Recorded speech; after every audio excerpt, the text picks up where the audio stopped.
Bonjour à tous et à toutes, aujourd'hui on se retrouve pour une idée d'utilisation, enfin surtout comment j'utilise les flakes. On a tous et toutes acheté ces flakes. Bon là j'ai plus les emballages mais j'en ai encore un que l'on trouvait chez Action. Vous savez, c'est ces petites feuilles toutes fines, couleur dorée, argentée. Ça se vendait comme ça et à une époque, ça se vendait dans des emballages transparents en plastique chez Action. Alors, on en a toutes achetées. J'avoue franchement que c'est pas du matériel que j'utilise souvent. Donc, j'ai essayé de chercher comment je pourrais éventuellement me débarrasser de ça. C'est pas un truc que je vais utiliser. C'est comme le foil, c'est pas quelque chose que j'utilise souvent. Quand on débute, c'est tout bien. Faut en acheter 150 kilos et en fait, ça reste dans l'atelier et ça prend de la place. Bon. Mais ça, c'est un truc, mais c'est sur plein d'autres produits. Donc, j'essaye d'épuiser les vieux trucs que j'avais achetés en quantité énorme. J'en ai déjà vendu, j'en ai revendu un qui n'était pas déballé parce que je m'en sers pas. Et je vais vous montrer comment perso j'utilise les flakes. Donc il y en avait en couleur argentée comme ceci et on en avait, enfin heureusement j'ai plus tout un stock en couleur or et dans les derniers, vous savez, on récidive, hein, vous voyez, j'ai pris couleur rose gold. Je vais vous montrer comment j'utilise ça et c'est super sympa. Pour la suite, je prends du papier aquarelle de chez Action, un peu plus épais qu'une feuille imprimante, minimum 120-130 grammes. Vous avez du papier en 1 kg chez Action, où il y a des feuilles épaisses, c'est sympa. Sinon, je prends ce papier-là. Puis après, je pourrais faire plein de trucs, parce que j'aime bien quand c'est assez costaud. Ensuite, vous prenez du scotch double face. Alors, le scotch double face, vous en avez en rouleau, comme ça, en différentes largeurs. Vous en avez chez Action, vous prenez le scotch double face pour coller les moquettes dans le rayon bricolage. Il est large, donc parfait. Vous pouvez prendre ça. J'ai la chance, je vous mettrai le lien. J'en ai trouvé chez BB Craft en format A4. Ce sont des grandes feuilles de double face, comme ceci. Donc ça, c'est génial. Ça colle pas mal. Je l'ai déjà testé pour faire mes couvertures d'album. En sachant qu'on n'aura pas de démarcation. Si vous prenez un scotch, on va voir les démarcations. Donc n'oubliez pas de chevaucher vos bandes de scotch. Donc là, je vais utiliser ça. Je vous mettrai le lien.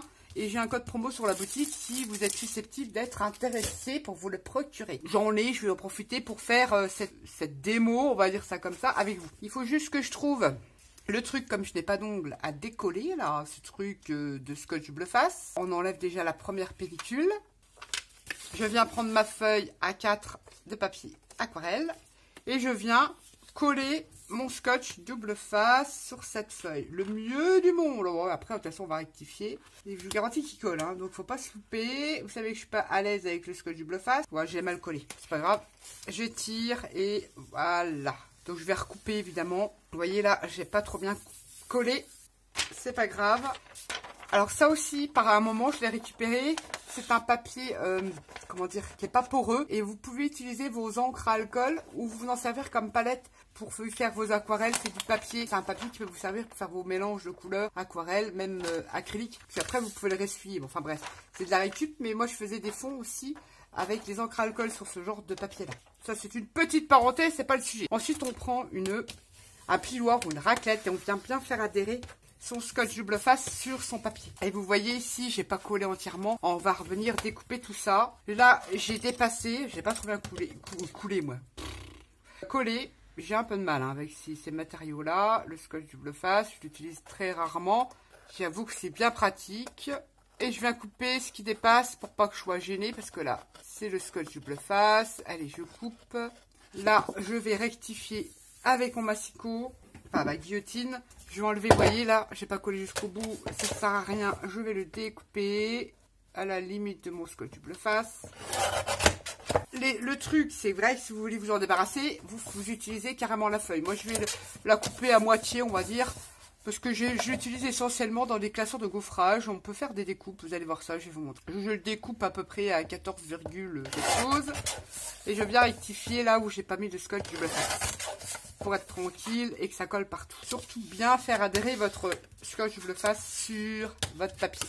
Ensuite, on prend une petite feuille, oui, et on vient enlever la deuxième pellicule de son scotch double face. Sur son papier, ça c'est pareil, c'est du sport. Le bon endroit pour trouver le... Et vous enlevez cette pellicule.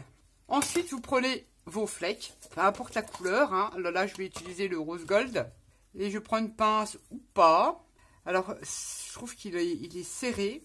Donc, je viens chercher des feuilles et je viens le coller comme ça. Vous prenez pas la tête, vous collez, on va dire, grosso merdo, hein, comme ça. C'est très, très léger, très volatile. Hein. Donc, vous allez en avoir un petit peu partout. Prévoyez un aspirateur. Alors là, j'aime pas parce que c'est très compact. Alors, il faut le dédoubler. Et on vient coller ça sur son scotch double face. Alors, si vous avez des espacements, c'est pas grave. Hein. Faut pas que ça se touche. Vous allez voir après, on va en répartir partout. On met ces petites feuilles d'or, d'argent ou quoi ou qu'est-ce sur son scotch double face. Alors là, il est en paquet, donc c'est un peu chaud patate. Alors vous voyez là, j'aurais utilisé toute cette boîte-là, que ça fait des années qu'elle traîne dans un tiroir. Et ben, je vais être contente. Et on récupérera le restant, évidemment, parce qu'on va avoir des petits restes. On colle ça sur son scotch double face, du mieux que l'on peut. On peut mélanger les couleurs. Et oui, ben on va faire ça, parce que je pense que j'aurai pas assez pour recouvrir tout ça. On y va, on colle. On essaye de dédoubler, ce serait mieux. Allez, on va mettre un peu d'argenté avec. Et là, c'était pas encore le même, il était plus fin celui-là. Ah, c'est vrai que c'est très statique et volatile, donc c'est un peu chiant à faire. On vient en déposer sur sa petite feuille. Elle me fait tousser, moi. J'en mets. On aplatit du mieux que l'on peut.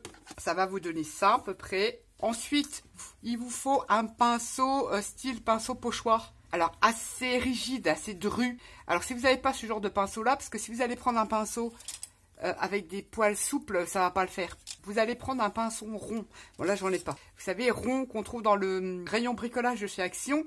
Imaginez que c'est votre pinceau rond. Vous venez couper les poils pour avoir ce genre de pinceau. C'est ce que je faisais quand je voulais des effets. Les pinceaux de chez Action au rayon bricolage, il y en a des pas chers, des ronds. Vous en prenez pas un gros, vous prenez un petit. Et vous venez couper au cutter ou au ciseau, le gros ciseau, les poils. Vous raccourcissez les poils. Et quand vous êtes satisfaite de la texture de votre pinceau, et ben c'est parti. Et comme ça, vous pouvez réaliser des pinceaux pour vos pochoirs avec des pinceaux pas chers.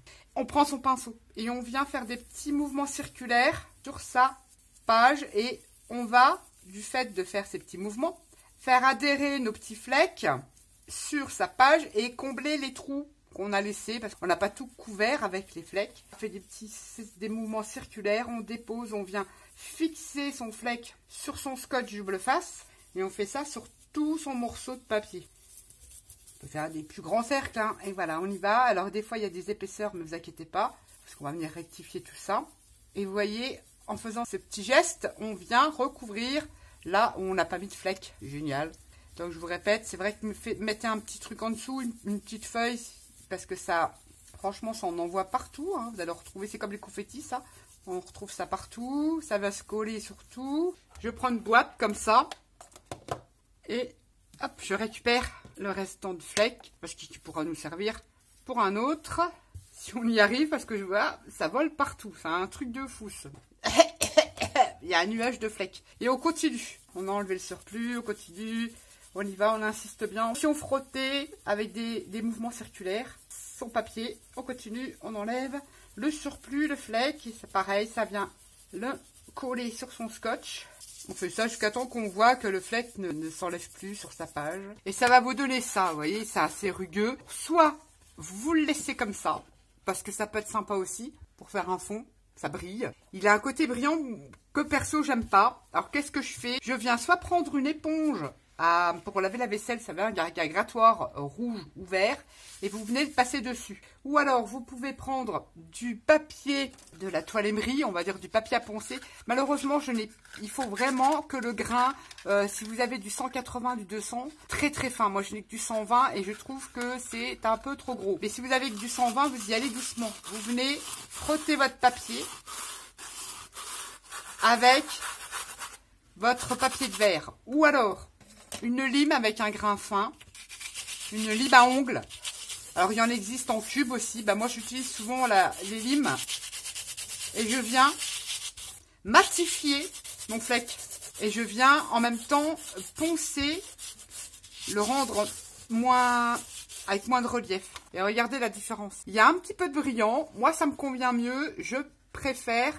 Et ça va unifier. Une fois que vous avez fait ça, bah, je vous conseille de faire tous vos fonds avec tous vos flecks. Parce que vous avez vu, on en fout partout. J'en ai déjà réalisé, je vais vous montrer. J'ai utilisé le doré, pareil, que je suis venue passer ma lime à ongles. Et regardez le côté argenté, ça vous fait un métal martelé. Ça peut être très sympa pour des découpes d'engrenages, pour plein de choses. Enfin, moi, je suis dans les engrenages steampunk vintage. Moi, j'utilise cette technique-là pour faire mes engrenages. Et regardez, moi, j'aime bien hein, le mélange doré. Je pense que je vais m'en refaire là, comme ça. Du coup, comme j'ai tout sorti, je vais m'amuser à tout utiliser. Je vais vous montrer comment je les utilise. Je réalise mes engrenages comme ceci.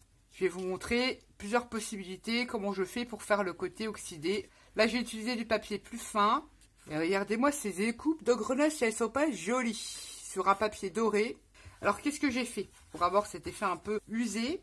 Et bien, tout simplement, ça, j'ai vraiment envie de l'utiliser autrement. Je vais utiliser l'argenté. Plusieurs solutions s'offrent à nous. Si vous avez les encres du style Stason noir ou la ink permanente de chez Stamperia noir, une encre qui tient sur tout support. C'est important, n'allez pas mettre vos distress ou celles de chez Action. Elles ne tiendront pas sur ça. Et bien, je viens prendre mon pad et je viens le noircir.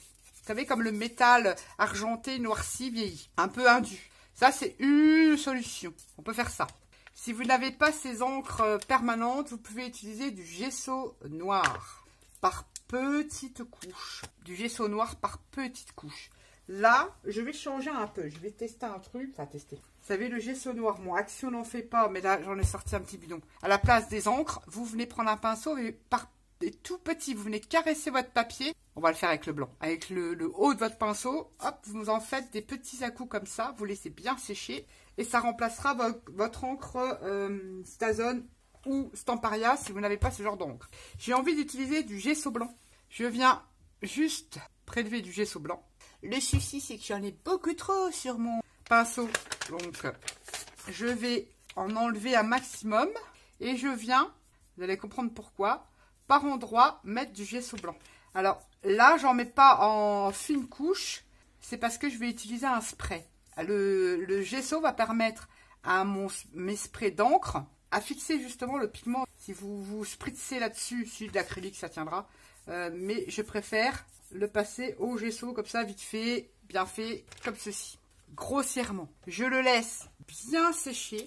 Alors, on va accélérer le séchage. Enfin, vous avez moult possibilités. Là, c'est une façon dont je fais mes fonds ou mes découpes. Ensuite, là, je vais choisir un classeur. Un classeur de gaufrage. J'en avais de différentes façons. J'ai très envie d'utiliser celui-là. J'aime beaucoup le chez Sizzix. Il fait un esprit un peu moyenâgeux. On avait les dernières qu'on avait trouvées chez Nose. Je vais utiliser celle-là aussi, j'aimais bien. Je vais peut-être utiliser celle-ci. On va faire comme ça. Je vais découper pour que ça prenne bien la grandeur de mon classeur. Je viens découper mon papier à la grandeur de mon classeur de gaufrage. Ça, je ferai les découpes d'engrenage. Je viens, alors on peut le faire avant, après, moi je fais comme ça. J'ai découpé le papier au format de mon classeur. Ça va être ressorti, donc ça va être comme ça. Je vais le mettre comme ça. Je le passe dans la machine. On se retrouve tout de suite. J'ai gaufré mon papier avec cette plaque. Je pense que j'aurais dû le faire dans l'autre sens, mais ça fait un léger relief. Elle est sympa cette plaque. Il aurait fallu que... Ouais, ça va le faire. J'aurais dû serrer un peu plus ma plaque, mais c'est pas grave. C'est fait, c'est fait. Ensuite, je prends un petit essuie-tout et je viens prendre un spray. Là, notamment celle-ci, mais peu importe. Ou de l'acrylique. Et je viens, d'où l'intérêt du gesso, ça va fixer. Et je viens mettre ce turquoise, comme ceci. Un spray d'eau. Ça fait très joli avec la couleur argent. Je reviens sécher. C'est très beau. Vous pouvez utiliser pour le côté industriel, vintage. Le turquoise, ça passe partout. J'aurais pu utiliser le turquoise de chez Stamperia. Mais voilà, j'avais celui-là de sortie. J'utilise celui-ci. Et je viens sécher. Et le gesso va permettre de fixer, vous voyez, on les voit, les traces de gesso. Ça va fixer le pigment. Il ne va pas avoir la même couleur. Je trouve ça sympa. On sèche tout ça. Ça fait super joli. J'enlève les excès avec l'essuie-tout. Regardez si c'est pas joli. Voilà, la caméra, ça fait affreux. On n'a pas fini. Je reprends à ce moment-là la Stason noire. Il faudrait que je recharge. Et je viens la passer comme ça pour faire ressortir les reliefs de mon gaufrage. Perso, j'aime bien. Ça peut vous faire des fonds. Vous venez le déchirer pour vos pages de collage, vos cartes et tout ça. Donc ça, c'est déjà une première utilisation. Vous pouvez également vous servir de votre papier qui a été gaufré pour faire des découpes. Là, vous imaginez un cadre en découpe, ça peut être sympa. Voilà comment j'utilise principalement les flakes et j'obtiens des fonds. Bon, après, j'ai fait des trucs pas terribles. Mes découpes d'engrenages, comme ceci, je les fais aussi là-dedans.